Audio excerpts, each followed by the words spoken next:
গরম আছে একটু, খেয়ে বলি কেমন হয়েছে।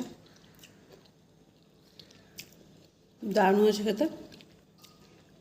আপনারা এরকম বাড়িতে ট্রাই করুন, আর আমার মতো খেয়ে বলুন কেমন হয়েছে। মা আগে বানিয়ে খাওয়াতো, আর এখন নিজে বানিয়ে খাচ্ছি।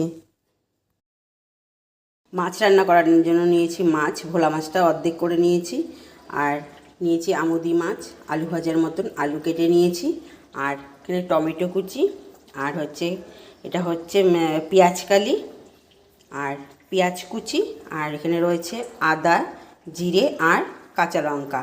এটা একদম পেস্ট করে নিয়েছি। আর এখানে নিয়েছি হলুদ গুঁড়ো, লবণ আর সর্ষের তেল, সব কিছু দিয়েছি। এবার এটাকে মেখে নেব। এবার মাছগুলোর মধ্যে সব কিছু দিয়ে